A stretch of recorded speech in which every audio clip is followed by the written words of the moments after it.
Chevre, how are you? I hope everyone is gesund, stark, und freilich begashmus und beruchnis. I hope everyone is healthy, strong, and happy physically and spiritually. Today is Tes Shvat, Erev Shabbos Kodesh, Pashas Boi. Boi Shabbos is Yud Shvat, the Yom Elul Yortzeit of the Frierdiker Rebbe. Sunday is Yud Aleph Shvat, is the day which our Rebbe accepted the official leadership of Chabad Lubavitch. So these 2 days, Shabbos Yud Shvat and Sunday Yud Aleph Shvat, are very, very important days to the Chabad Lubavitch movement. So as usual, we have to understand the connection between Yud Aleph Shvat, the previous Rebbe, the Rebbe, and Parshas Boi.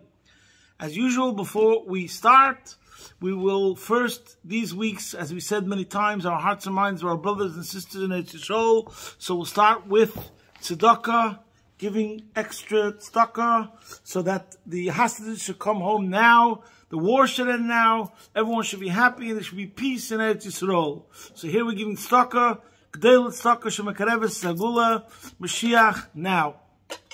Now we're going to say a prayer as we do every single week, and this is a posuk which in the Maimer, the Hasidic discourse that we're learning this year, we focus on an explanation that's connected to this posuk. It's a posuk from Tilim and chapter Kuf Lametes, posuk Ches. Im esak shamayim shamata v'atzir sha'el hineka. If I soar to the heavens, you are there. If I make my bed in the abyss, behold, you are there. So we're going to connect this posuk that we're speaking about also with the content and the theme of what we're discussing this week.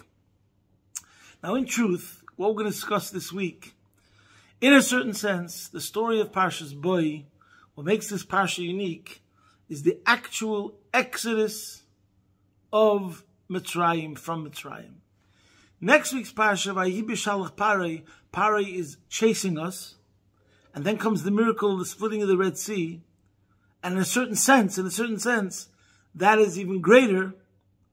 But nevertheless, in a certain sense, what happens this week's parsha is greater, and that's why we celebrate the first day of Pesach, is greater than Shvi Shel Pesach. Most average people will say that. The Yontav of Pesach, the Leil Seder, which is something which is so awesome. Laman Tiskers Yom Tzeischa, Me'eretz Mitzrayim Kol Yimei Chayecha. We have to always remember the day we went out of Egypt. Yes, that happens in this week's parsha. Be'etzam Hayom Hazeh, when all the Jews left Egypt, there's a border. We step over that border, that boundary, and we're free. And we became a free people. That happens in Parshas Boi. So the message in Parshas Boi is something we're meant to live with every single day, as we'll discuss today. And we'll discuss how it's connected to the verse we just mentioned before. But first, we'll start with a question. Now, what I'm going to say today is primarily based on a Hasidic discourse of the Rebbe Rashab, the 5th Lubavitcher Rebbe, connected with the talk of the Rebbe in Tafshin Nun Aleph and in Tafshin Nun Beis. So let's start, and it's connected to the very name of the parsha. And the parsha starts like this. Vayomer Hashem el Moshe. Moshe spoke to Moshe. Hashem spoke to Moshe. Boi el Paroi. Come to Paroi. Keni ichbadadi esliboi. Because Hashem says, I have hardened his heart. Veslev avodav. And the hearts of his courtiers, his slaves. Leman shisi oisoisai eile bekirbi. So that I may demonstrate these miraculous signs of mine in his midst. That's the first pasuk. And then it says, Alaman tesaper ba'ozne vincho ben bincho eis asher salalti b'mitzrayim v'soisoisai asher samti vom v'idaitem kini Hashem. And so that you may recount to your children and grandchildren how I made a mockery of the Egyptians and how I performed my miraculous signs among them. You will then realize that I am Hashem. So the truth is, I love it when you have one verse, one pasuk, and the pasuk, and especially when you learn Chassidus, as we'll explain, we see how in this pasuk, etzem kshatev mitzaseh tetefes bekulei, we have only one verse or 2 verses, and this contains the entire essence of Judaism, the whole story. In these 2 verses, And the same thing we say sometimes, hafachba, the kulaba.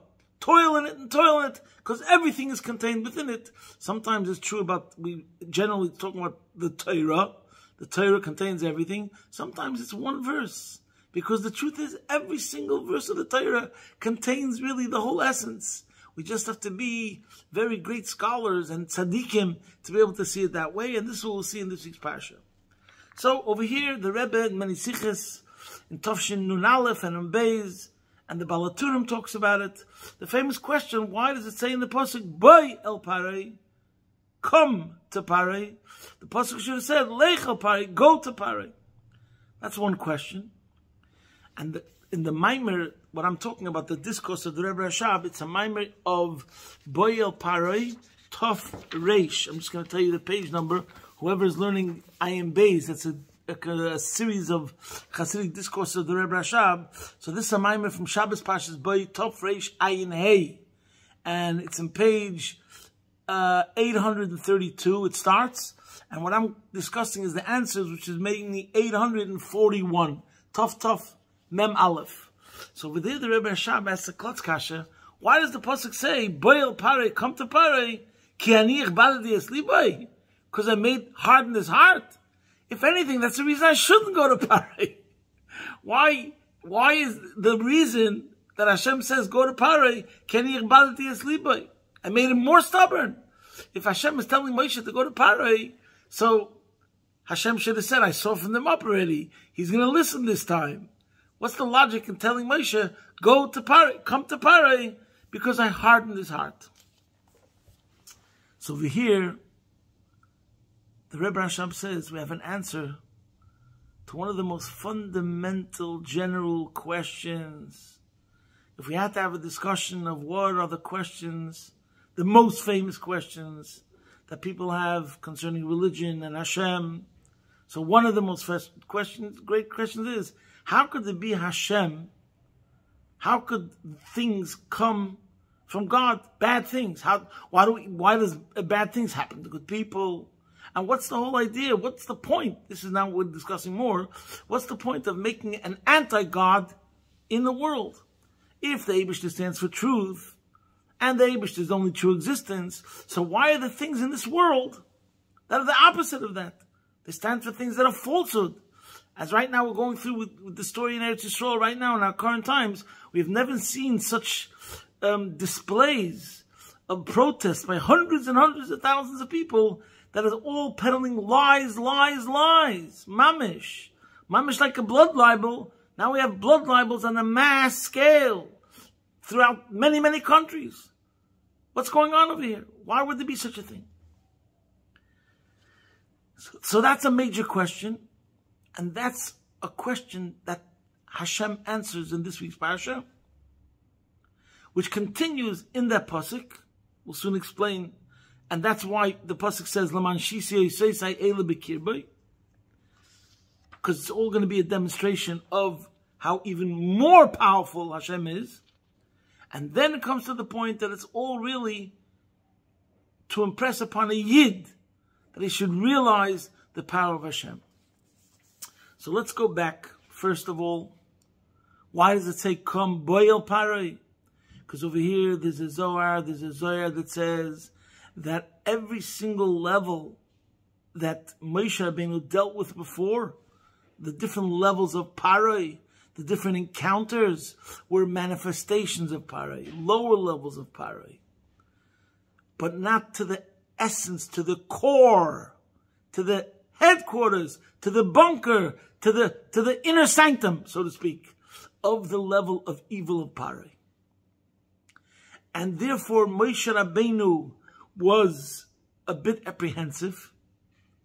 So therefore, this is what the Zohar says, that there are chambers upon chambers, deeper and deeper. Moshe Rabbeinu dealt with more of the external, outer defenses, so to speak, of Parei, till this week's parsha. Now we're coming to the culmination, to the climax. And this is the key point over here. That the real way to deal with a situation is not to deal with the symptoms, but to get to the root cause. You know, everyone knows this when it comes to medicine. Sometimes you have a person and you have acne, you have dandruff, you have, I don't know what, you could have a cold, you could have sinuses, you could have allergies, you could have arthritis, you could have diabetes, chas v'sholom, yeah? So you go to the doctor and you tell the doctor all the different symptoms. Now sometimes it could be that all these different things are not related. It just so happens to be that you have this thing wrong and that thing wrong, and you also happen to break your shoulder, or bang your foot and break your foot, whatever the story is. Your breaking of the foot has nothing to do with your diabetes. It so happened to be that that's one situation. But then there's another situation, a more holistic approach, so to speak, where it could be that instead of dealing with the symptoms, we have to get to the root cause. And once we get to the root cause, as they say, once we get to the bottom of it, and then we deal with it, we get rid of the problem at the source, then all of a sudden, automatically, all of the symptoms disappear. And this is the story over here. The Eibishter was telling Parai, based on what the Zohar explains, now we're finally going to get to the root cause. This week's parasha, as we go, the makas are getting escalated, and we're getting heightened to a higher level, and there's going to be Yetzias Mitzrayim. Once and for all, we're going to crush the empire of this arrogance completely. And as it's explained in other places, the klipa, the evil that was Parai, there's different ways how we deal with evil. Sometimes it has to be transformed, channeled in the right direction, and then there's some issues in evil which have to be eradicated and destroyed, nullified completely. Just like in a person, you have aspects of your personality that have a good side to it, and that has to be channeled and transformed in a good direction. But then there's some aspects that are 99.9% of the cases, something which is usually negative, that has to be eradicated. For example, anger. We say anger is not a good thing. And even in those places where, in the 1%, 2%, where the Torah discusses an anger, for example, a teacher in front of the students or a parent to a child, the Shulchan Aruch makes it clear that it's not really an anger which is out of control. It's more of an anger in the face of the students, so they should see that to teach them the lesson of importance. But it still means that the parent or the teacher is in total control. It's not that the anger took control of them. On the contrary, they're in control of the anger. And it's more zum Ponimswegen, so to speak, to impress upon the child. But the person who's expressing that sort of emotion is still in total control. So basically, kas kol hakoyos kilo oved avodah zara, one who exercises and loses himself because of anger, it's like he served idolatry. So we see there are certain things, or let's say, for example, in general, those along Chassidus, we say we have klipas nega, that's an apple, a kosher apple. You meant to make a blessing. You meant to think you should use this energy to serve God. That's an example of elevating. And then we have certain things that are not kosher, they're treif. We're not allowed to eat it. We're supposed to just discard it, have nothing to do with it. So in the same way, in general, concerning the world, there's most of the world, and in general, we have to elevate the world, refine the world. That comes through engagement. But then there's certain things where we say disengagement have nothing to do with it, and that's how we make the world a better place, by discarding it. Now's not the time to get into the whole story. In the story of Yetzias Mitzrayim, in contrast to, by the way, when Mashiach will come, it's explained that in Yetzias Mitzrayim, there had to be a situation where we had to get to the bottom of this evil, because it was pure evil and pure arrogance, a total denial of God. We have to get to the, like we said other times, the bunker busting bomb. We have to get to the bottom. We have to get to the root. And therefore, by the way, according to many commentaries, in the whole story of the Exodus of Egypt, why there had to be 10 plagues, there's many different commentaries that discuss the 10 and the order of the 10. And the bottom line for many of the commentators is that the 10 plagues represent how we take apart, dismantle, destroy, decimate, crush an enemy thoroughly. And that's what had to happen over here. It had to be on 10 levels until we got to the bottom of it. And then we have true liberation and freedom in the world, as we'll discuss today more in our inner service of Hashem. So now, let's go back to the Pasuk. First of all, Hashem is telling Moshe Rabbeinu, Boy el Parai. We're now going to go to the central headquarters of evil, into the monster's lair, into the belly of the beast, into the heart of darkness, where it's most powerful. So therefore Moshe Rabbeinu was a bit apprehensive. So therefore Hashem tells him, boy, you're going to dig deeper into yourself. You're going to reveal your essence, which is connected to my essence, and I'm there together with you, and therefore you'll be able to conquer Paray. You'll be able to conquer Paray at the root. Similar to what we spoke last week, Re'ei Nesaticha, Elikim, over Paray. This is a continuation of that. But wait, there's more. What about the question of why does the logic follow? Ki ani ichbadati es libai. Because I made his heart heartened, therefore you should go. So this is an answer the Rebbe Rashab explains to why we could conquer them. The emphasis on the word ki ani ichbadati es libai. There's no second power here. Evil doesn't mean that something else, the devil chas v'sholem, or something else, another reshus, took over. No! The same Hashem, which has chesed, also has gvura. The same Hashem that has gvura has chesed. Like we spoke many times, the concept of v'yadaita ki havayahu elikim. The God which is revealed is the same God which conceals. But it's not another God, chas v'sholem. There's only one Eibishter, ein eid milvadoi. So therefore, Boyel Paray, now you can go to the headquarters of Paray, because you have to realize, there's nothing else in control. It's like saying there's the good news and the bad news, and we'll say it again, there's many times you can say the good news and the bad news. And it comes out to be the same thing. The bad news is, Chas v'Sholem, that everything that's happening in the world is the Eibishter. Don't think there's somebody else. We have to turn to Hashem. But really, Chas v'Sholem, I shouldn't even say the bad news, you know, I would say it's a true word. Because really, the good news is, it's all Hashem. Ein eid milvadei. Hein gvuraisav. So therefore, there is a reason, there is a plan. It's hard for us to accept it, and we have to turn to the Eibishter and say, enough with the lessons. But we do have to realize, and that's what we're asking for, by the way, as we'll say soon, another story with the Rebbe, a famous story. But we do have to realize that in the end, ki ani ichbadati es libai. It's all Eibishter. And because it's all Eibishter, there is no power on this planet Earth that could get in the way of what the Eibishter's will is. The only thing is, sometimes the Eibishter does things that makes it very, very difficult for us to accept, and we have to cry out that we're holding by breaking point, but we have to always remember and not for a second lose the focus and understand that it's all Hashem. And therefore we could change it in a second. There's nothing really to be fearful from. As the saying goes, the only thing to fear is fear itself. Why is there nothing really to fear? It's all Hashem. And if you wanted it to change, you could change it in a second. And that's what the Pasuk says over here, according to the Rebbe Rashab. I'm just going to read you some of the Lashonos over here. But it says on the words, Ki ani ichbadati, Tegam zeh me'es Hashemu. This is also from Hashem. That there's a kavon al yaina, and we should come to a greater glory. That's what he says, that we should see the Oisai Moifsim, that we should see more miracles. That's what the Rebbe Rashab answers. Now, let's talk about another point over here, the next pasuk, and the pasuk says, "V'yadaitem kinei Hashem," and the main thing is L'man tesaper b'oznei bincha ben binches v'shalalti b'mitzrayim. So this really, what the pasuk is saying over here, in a way, is the same thing the first pasuk the Eibishter says by the Aseret Dibris. Yeah? What's Judaism? Anoichi Hashem Elikecha asher sitzicha me'eretz Mitzrayim. Yeah? So you can ask a question, why is it so important?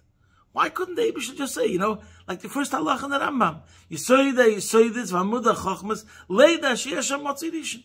Let it just say like that. Why isn't it gay to say Anoichi Hashem Elikecha asher sitzicha me'eretz Mitzrayim? It is connected to the question that we mentioned many times already in previous Yurim. Why does the Aseret Dibris start on Anoichi Hashem Lekecha, Asher Yitzchim Meretz Mitzrayim, and not Anoichi Hashem Lekecha, Asher Barasi Shemayim V'Aretz? And the point is, because what's Yiddishkeit? The whole idea of Yiddishkeit is that we are going to have a nation, as the Maral writes in many places, that we are Nivdal. There's the whole world, there's the laws of nature, there's things that are part of creation, and then there's that which transcends creation. transcends the laws of nature, transcends the laws of survival. And that's the story of the Exodus. And that's the story of the Makkos. The Makkos were about revelations of Hashem's infinity.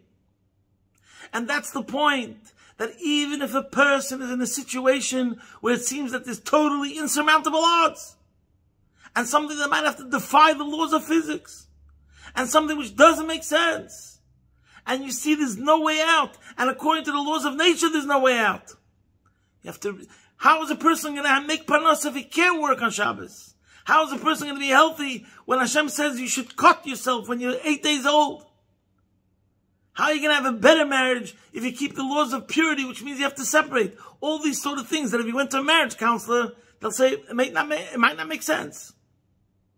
And the answer is, a Jew is different. Anochi Hashem Elikecha. That what? What's Yiddishkeit?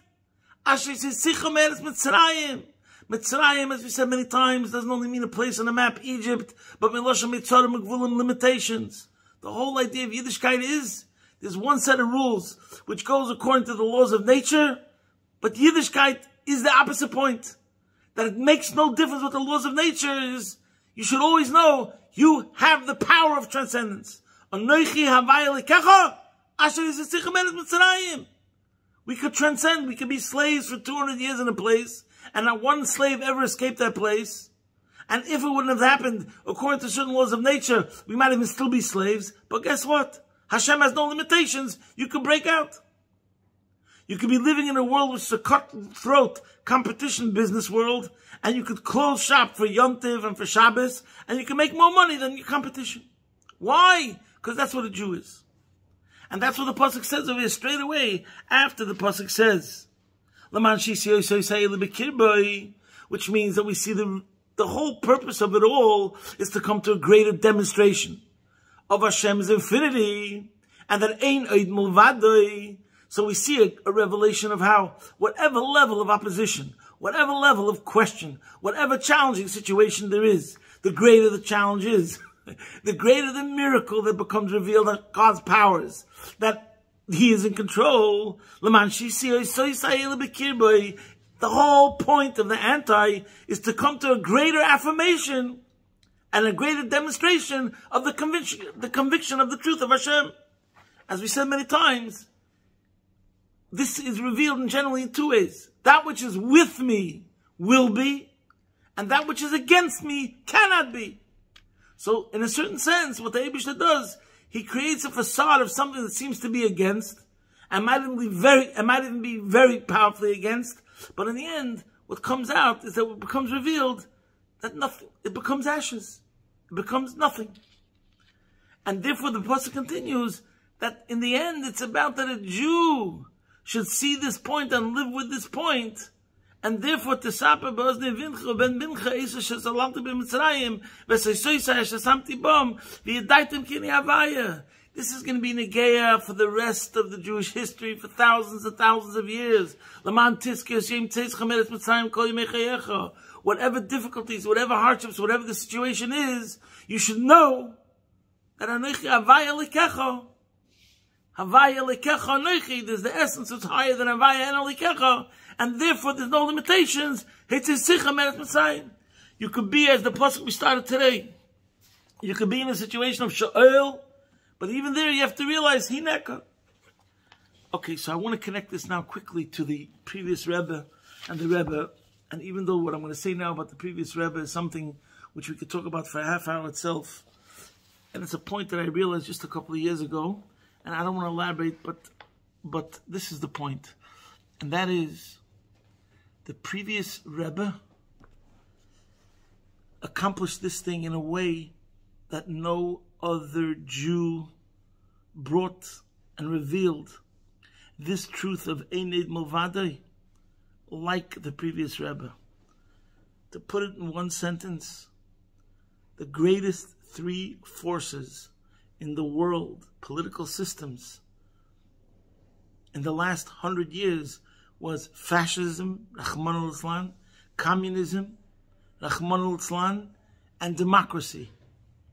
Which tzaddik was the one who went into the belly of the beast and in each of these cases did what was meant to be done and to reveal Hashem's unity, the Frierdiker Rebbe.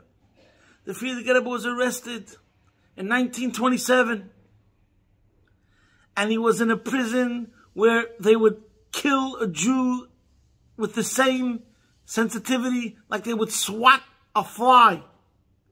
And the previous Rebbe writes about how he was there in that prison and he heard the moaning and the groanings and the shrieks and the terror, what was inflicted over there on fellow prisoners. People were taken out to the courtyard and shot. People were being tortured. The Frierdiker himself was physically assaulted there. And a miracle of all miracles, one man against a superpower, as the Rebbe would say, so to speak, stood up against the regime, spoke truth to power, and lived to tell the tale. Wow! Unbelievableness! And I'm going to read to you what the Rebbe writes in Likutei Sichos, Chelik Chav Gimel, page 165. The Rebbe says a very important thing, and he says over there that what happened over there, that over there it's Uvigetan, that etzem shtel from Rebbe, the previous Rebbe's approach and attitude, mit a toikev otzem in seiner Noge dort, that even when he was there as a prisoner, in the darkest of the darkest dungeons, so to speak, and the Frierdiker Rebbe himself wrote about his life, and he called it Shiva Medura Gehenim, which means hell. So even in such a place like Gehenim, his whole approach was, he was not affected by them whatsoever. He didn't show any sense of intimidation. He didn't record them as an existence. He looked at them as if they're nothingness, less than a speck of dirt, less than a speck of dust. That's how he conducted himself the whole time that he was a prisoner there. And this is what I want to tell you, these words the Rebbe writes.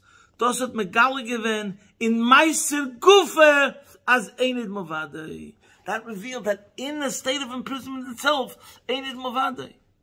That happened in 1927. In 1929, the previous Rebbe in December went to America. And he went to the Independence Hall in Philadelphia. This I only found out a couple of years ago, but it's documented fact. When I found out about it, I was in a high for a couple of days. He went to the Independence Hall. You know what the Independence Hall in Philadelphia is? It's called the birthplace of the United States of America. That's what it's called.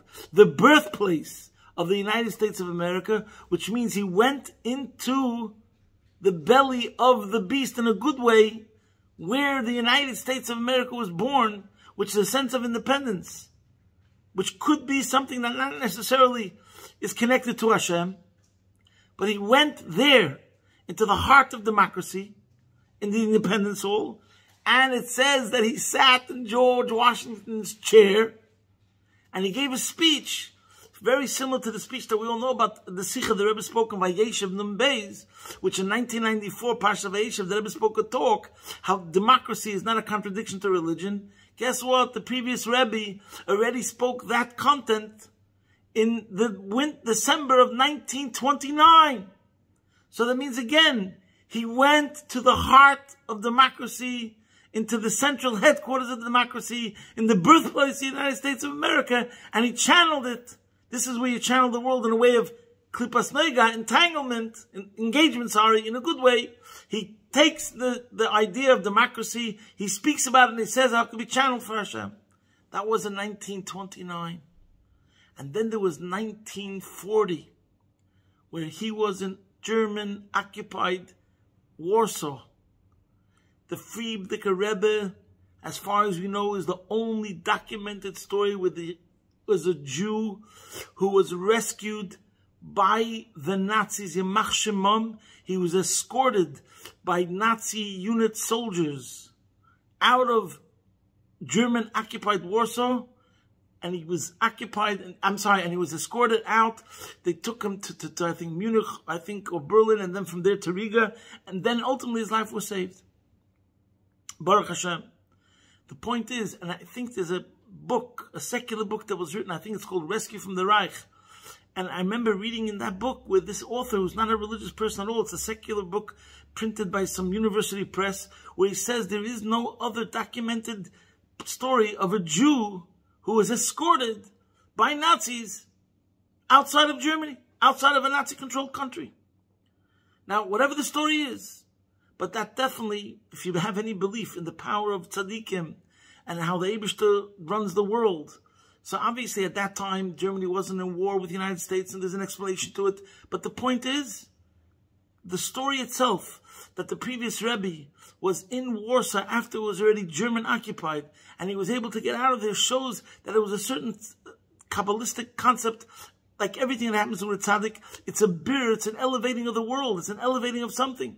There was some level how the previous Rebbe had to go through this experience, and anything that happens to a tzaddik who's a leader of the world, everything that happens to a tzaddik has monumental importance. So this also shows, again, something like that happened to him that didn't happen to any other Jew, and it definitely reflects on a certain level of how he was able to alleviate some aspect of it to a certain extent. Finally, that's all Yud Shvat. And now let's go to the Rebbe, Yud Aleph Shvat. It's very long already, it's late, so I'll just say 2 points with the Rebbe. Number one, everyone knows the story where the Rebbe wrote something to one of the presidents of Israel that he's not calling him Nasi, and he wrote the famous words in a letter to one of the presidents of Israel, and he wrote, from the day I went to Cheder, and even before that, I already was bothered I was waiting for the answer to the Jewish suffering, persecution, oppression, and throughout all the years. And I'm waiting for the day where Mashiach will arrive and we'll be able to say, Oidcha Hashem ki anaftabi. So it's similar to what we're learning over here in this week's pasuk.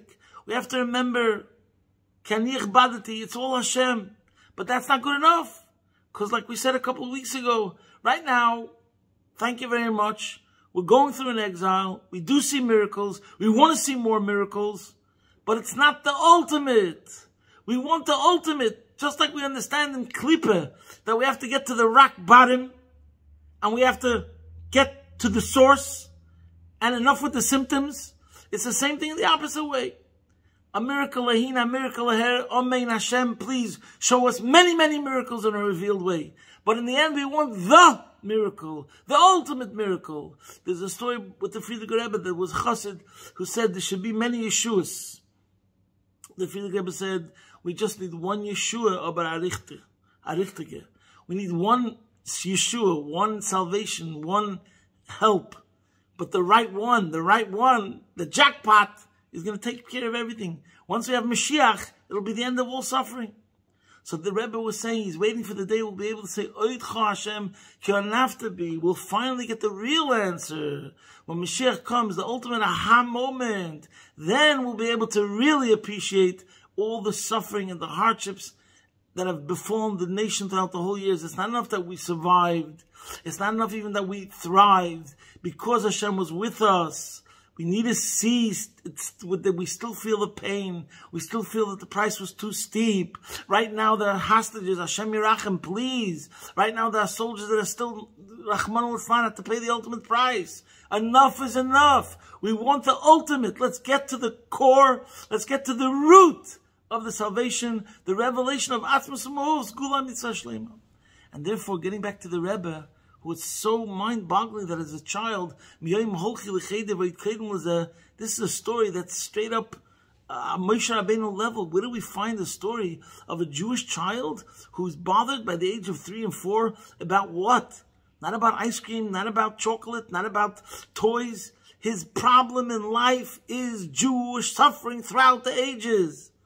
Unbelievable. And then the Rebbe in his first Farbringen, early Yud Aleph Shvat, 1951, he said, and now is not the time to elaborate all these concepts of something we could talk about for a whole day. He was the only one that came along and said, we have to finish the job. Just like it says by Moshe Rabbeinu that he made it happen. There was an Avram, there was a Yitzchak, there was a Yaakov, there was a Yosef, there was 7 tzaddikim. Moshe Rabbeinu was the 7th, and his job was to make it happen. And to make it happen means Matan Torah, the revelation at Sinai, and then even furthermore, greater, the Mishkan, Hashem residing with the Jewish nation. The same thing is today. The Rebbe said that the first Farbrengen where he took on the leadership in 1951, you could say that he took upon himself the greatest challenge and the greatest goal, that we should have Mashiach. He said this is the last generation of exile and the first generation of redemption. So that means that what he told his followers, what he told us, and he galvanized us, and he charged us with a mission, that even if you write to me tomorrow, that in Madison Square Garden there was 100,000 people, Jews that put on tefillin and said Shema Yisrael, and the day before they never put on tefillin, the Rebbe would go like this, very nice, but it's not Mashiach. And until we don't have Lahamshech es Hashchina Dol Lemata Ba'aretz, until we make it happen, the Gula Mitzvah Shlema, redemption, that means it didn't happen. It's great. We're not going to knock good deeds. But as long as we didn't get to the it moment, we didn't get to the root, the Ein Richtige Yeshua, we still have to work and work and work. And this is what we have to look at ourselves. This Shabbos, the Schus of the Bal Yom Elul, the Frierdiker Rebbe should bring Yeshua to us all in every single area of our lives. And Yud Aleph Shvat, the day which the Rebbe officially accepted in his ears, it should both reinvigorate us on the mission to live our lives, Kol Yemei Chayecha, L'Hovi L'Meis Mashiach, focused on this mission to make it happen. It's very nice. We're all doing great things and we're accomplishing great things, but we need to make Mashiach happen. Geula Amitas Ashleimat, like in this week's Parsha, Ki Meitzeis Chamet Mitzrayim, Aren Reflois, Begula Mitzvah Shlema, take it from Yad, Mamish. Posting from my home, Be'ez Hashem Yisborech, your man in Melbourne.